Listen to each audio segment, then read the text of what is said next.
بسم اللہ الرحمن الرحیم۔ ناظرین محترم، پاک ہے وہ ذات جس نے مختلف طرح کی چیزوں کو اس دنیا کے اندر تخلیق فرمایا ہے، اور پھر ان چیزوں میں سے سب سے حسین چیز جو کہ انسان ہے اس کو پیدا فرمایا۔ اور وہی پاک ذات ہے کہ جس نے انسانوں کے لیے جنت کے اندر ایسی نعمتوں کو پیدا فرمایا ہے کہ جسے نہ کسی آنکھ نے آج تک دیکھا ہے، اور نہ کسی کان نے سنا ہے، اور نہ ہی کسی دل کے اندر آج تک اس کا خیال گزرا ہے۔ پیارے دوستو، آج کی اس ویڈیو کے اندر کائنات کی سب سے انوکھی اور منفرد مخلوق کو، جسے حور کے نام سے جانا جاتا ہے، اس کی تخلیق کے حوالے سے ہم احادیث کے مطابق گفتگو کریں گے۔ لہذا آپ سے ہماری گزارش ہے کہ اس ویڈیو کو آخر تک ضرور دیکھیے گا۔ پیارے دوستو، حضور اکرم صلی اللہ علیہ وآلہ وسلم سے حوروں کے بارے میں دریافت کیا گیا کہ ان کو کس چیز سے بنایا گیا ہے، تو آپ صلی اللہ علیہ وآلہ وسلم نے ارشاد فرمایا کہ حور کو 3 چیزوں سے پیدا کیا گیا ہے۔ ان کا نچلا حصہ مشک یعنی کستوری کا ہے، اور درمیانہ حصہ عنبر اور اوپر کا حصہ کافور کا ہے، اور ان کے بال اور آبرو سیاہ نور سے ہیں، اور سیاہ نور ہی کے ذریعے سے ان کا خط کھینچا گیا ہے۔ جبکہ ایک روایت کے مطابق حضور اکرم صلی اللہ علیہ وآلہ وسلم سے دریافت ہے کہ آپ صلی اللہ علیہ وآلہ وسلم نے ارشاد فرمایا کہ میں نے حضرت جبرائیل علیہ السلام سے پوچھا کہ مجھے بتاؤ کہ اللہ تبارک و تعالی نے حور عین کو کس طرح سے پیدا فرمایا ہے، تو انہوں نے فرمایا کہ اللہ عز و جل نے ان کو عنبر اور زعفران کی شاخوں سے پیدا فرمایا ہے، اور پھر ان کے اوپر خیمے نصب کر دیے جاتے ہیں۔ چنانچہ سب سے پہلے اللہ تبارک و تعالی نے ان کے پستانوں کو خوشبودار گورے رنگ کی کستوری سے پیدا فرماتے ہیں، اور پھر ان پستانوں پر باقی بدن کی تعمیر کی جاتی ہے۔ ناظرین محترم، جبکہ حوروں کے پستانوں کا ذکر کرتے ہوئے ایک مرتبہ حضور اکرم صلی اللہ علیہ وآلہ وسلم نے ارشاد فرمایا کہ حوروں کے پستان اس طرح سے ہیں جس طرح سے ابھرے ہوئے گول انار ہوتے ہیں۔ ناظرین محترم، جبکہ حضور اقدس صلی اللہ علیہ وآلہ وسلم سے روایت نقل کی گئی ہے کہ جب آپ صلی اللہ علیہ وآلہ وسلم کو معراج کرائی گئی تو آپ صلی اللہ علیہ وآلہ وسلم نے واپس آ کر حور کی صفت بیان کرتے ہوئے ارشاد فرمایا کہ میں نے اس کی پیشانی کو 14ویں کی حسین چاند کی طرح دیکھا ہے،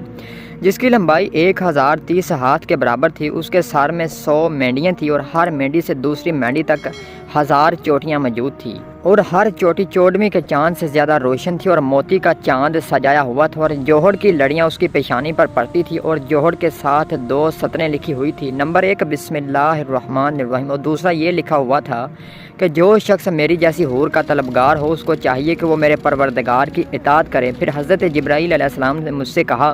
کہ اے محمد صلی اللہ علیہ وآلہ وسلم، یہ اور اس طرح کی حوریں آپ صلی اللہ علیہ وآلہ وسلم کی امت کے لیے ہیں، بس آپ صلی اللہ علیہ وآلہ وسلم بھی خوش ہوں اور اپنی امت کو بھی اس کی خوشخبری سنا دیں۔ ناظرین محترم، جبکہ روایت ہمیں بتاتی ہے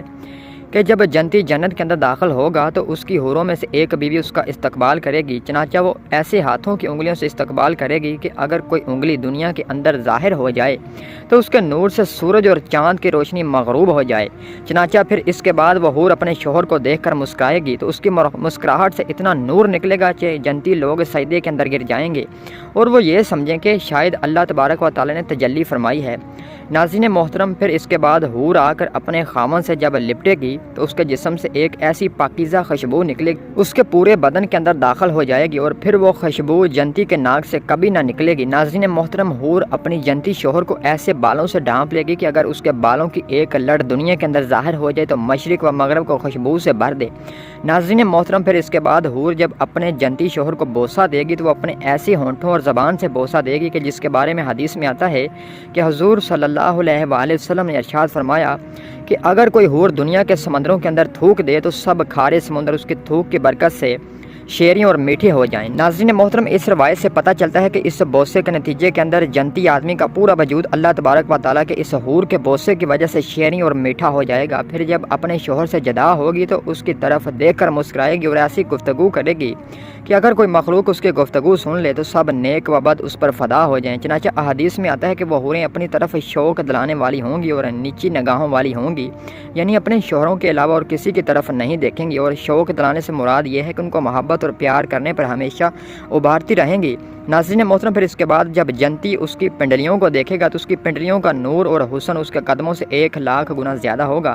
چنانچہ وہ اس کی رانوں کا نور دیکھے گا تو اس کا نور اور حسن اس کی پنڈلیوں سے 1,00,000 گنا زیادہ ہوگا، اور اس کی سورین کا حسن اور نور اس کی رانوں سے 1,00,000 گنا زیادہ ہوگا، اور اس کے پیٹ کا حسن اور نور اس کی سرینوں سے 1,00,000 گنا زیادہ ہوگا، اور اس کے سینے کا حسن اور نور اس کے پیٹ سے 1,00,000 گنا زیادہ ہوگا، اور اس کے چہرے کا حسن اور نور اس کے سینے سے 1,00,000 گنا زیادہ ہوگا۔ ناظرین محترم، پھر اس کے بعد جنتی حور اپنے شوہر کو اپنی طرف بلائے گی، چنانچہ جب انسان اس کے قریب ہوگا تو 70 سال اس سے قربت کرتا رہے گا اور اس کی قربت سے لطف اندوز ہوتا رہے گا۔ اس حال میں نہ مرد کا اعلیٰ تناسل تھکے گا اور نہ حور کی شرمگاہ تھکے گی، نہ اس کے اندر فطور آئے گا اور نہ ہی منی وغیرہ خارج ہوگی اور نہ ہی ناپاکی ہوگی۔ چنانچہ اسی حال میں دونوں میاں بیوی 70 سال تک لطف اندوز ہوتے رہیں گے۔ چنانچہ نہ مرد کا عضو خاص تھکے گا اور نہ عورت کی شرمگاہ کے حوالے سے اسے کوئی کسی قسم کی تکلیف ہوگی، بلکہ وہ کنواری اور باکرہ ہوگی۔ چنانچہ جب جنتی اپنے اس بیوی سے الگ ہوگا تو اس کو پھر پہلی طرح سے ہی باکرہ بنا دیا جائے گا۔ پیارے دوستو، اس حوالے سے ابو ہریرہ رضی اللہ تعالیٰ عنہ سے روایت ہے کہ رسول اللہ صلی اللہ علیہ وآلہ وسلم سے پوچھا گیا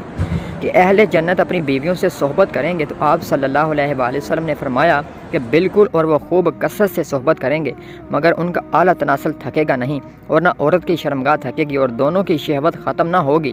جبکہ حضرت سعید بن جبیر رضی اللہ تعالیٰ عنہ کا یہ قول نقل کیا گیا ہے کہ جنتی کے جسم میں 70 سال تک شہوت ہوگی اور وہ لطف اندوزی کرتا رہے گا، مگر اس صحبت کی وجہ سے اس کو جنابت لاحق نہ ہوگی، لہٰذا اس پر غسل بھی واجب نہ ہوگا اور نہ ہی اس پر کسی قسم کی کوئی کمزوری ہوئے گی اور وہاں سوائے لطف اندوزی کے اور کچھ نہ ہوگا۔ حضرت ابو ہریرہ رضی اللہ تعالیٰ عنہ سے روایت ہے کہ آپ صلی اللہ علیہ وآلہ وسلم سے پوچھا گیا کہ اے اللہ کے رسول، کیا ہم جنت میں اپنی عورتوں سے صحبت کریں گے؟ تو آپ صلی اللہ علیہ وآلہ وسلم نے فرمایا کہ جنتی ایک دن میں 100 باکرہ یعنی کنواری عورتوں سے صحبت کرے گا۔ پیارے دوستو، ان تمام تر روایت سے پتہ چلتا ہے کہ جنتی حور کو اللہ تبارک و تعالیٰ نے ایک خوبصورت انداز کے اندر پیدا فرمایا ہے اور وہ دنیا کی عورتوں سے بالکل الگ تھلگ ہے۔ نہ ہی وہ اپنے شوہر سے لڑائی اور جھگڑا کرے گی اور نہ ہی اس کے اندر کوئی ناپاکی والی بات ہوگی اور نہ وہ اپنے شوہر کے علاوہ کسی دوسرے مرد کو دیکھے گی اور نہ اپنے شوہر کو جمع کرنے سے تھکے گی اور نہ کمزور پڑے گی اور نہ ہی اس کی شرمگاہ سے کسی قسم کی مرد کو کوئی تکلیف پہنچے گی اور نہ اس عورت کو تکلیف پہنچے گی،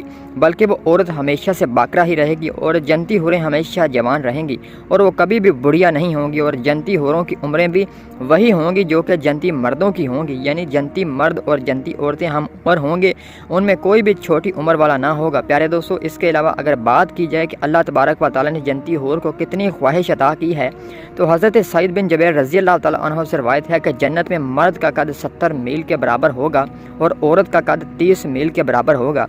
اس عورت کے شریر خشک زمین کی طرح پیاسی ہوں گے۔ مرد کی شہوت عورت کے جسم میں 70 سال تک باقی رہے گی، جس کی لذت اسے محسوس ہوتی رہے گی۔ جبکہ ابن ابی شیعہ نے اس روایت کو نقل کیا ہے کہ جنتیوں میں ہر مرد کا قد 90 میل ہوگا اور عورت کا قد 80 میل ہوگا اور عورت کے شریر خشک زمین کی طرح پیاسی ہوں گے۔ مرد کی شہوت عورت کے جسم میں 70 سال تک باقی رہے گی، جس کی لذت اسے محسوس ہوتی رہے گی۔ ناظرین محترم، اس سے پتہ چلتا ہے کہ اللہ تبارک و تعالیٰ نے حوروں کو 70 سال کی خواہش عطا کی ہے۔ ناظرین محترم، بے شک جنت اور جنت کی نعمتیں اللہ تبارک و تعالیٰ نے اپنے نیک بندوں کے لیے تیار کر رکھی ہیں۔ ناظرین محترم، اگر بات کی جائے کہ کن کاموں کی وجہ سے حوریں ملتی ہیں تو آئیے ان باتوں کی طرف ہم آپ کی رہنمائی کرتے ہیں۔ چنانچہ حضرت معاذ بن انس رضی اللہ تعالیٰ عنہ سے روایت ہے کہ رسول اللہ صلی اللہ علیہ وآلہ وسلم نے ارشاد فرمایا، جس شخص نے غصہ کو پی لیا حالانکہ وہ اس کو نافذ کرنے پر قدرت رکھتا ہے تو اللہ تبارک و تعالیٰ اس کو قیامت کے دن تمام مخلوقات کے سامنے بلائیں گے، حتیٰ کہ اس کو اختیار دیں گے کہ وہ حوروں میں سے جس کو چاہے اپنے ساتھ لے جائے۔ اور حضرت ابن عباس رضی اللہ تعالیٰ عنہ فرماتے ہیں کہ جناب رسول صلی اللہ علیہ وآلہ وسلم نے ارشاد فرمایا، 3 کام ایسے ہیں کہ جس شخص کے پاس ان میں سے ایک بھی ہوگا اس کو حور عین کے ساتھ شادی کر دی جائے گی۔ نمبر 1، وہ شخص جس کے پاس ضرورت کی امانت خفیہ طور پر رکھی گئی اور اس نے خوف خدا کی وجہ سے اس امانت کو واپس کر دیا، اور دوسرا وہ شخص جس نے اپنے قاتل کو معاف کر دیا، اور نمبر 3، وہ شخص جس نے ہر فرض نماز کے بعد یعنی پوری سورہ اخلاص کی تلاوت کی۔ ان مذکورہ اعمال میں سے کوئی سا عمل اتنی مرتبہ بھی کیا جائے گا انشاءاللہ اتنی حوریں ملیں گی۔ اللہ تبارک و تعالیٰ سے دعا ہے کہ اللہ تبارک و تعالیٰ ہمیں دنیا کے اندر حرام کاموں سے بچتے ہوئے اس کی اطاعت کرنے کی توفیق عطا فرمائے اور اس کے عطا کیے گئے احکامات پر پابندی کے ساتھ عمل کرتے ہوئے ہمیں موت کے ساتھ ایمان کی حالت ہمیں ہمکنات فرمائے، تاکہ وہاں پر پہنچ کر ہم اللہ کی رضا اور اس کی جنت کے مستحق ہو سکیں۔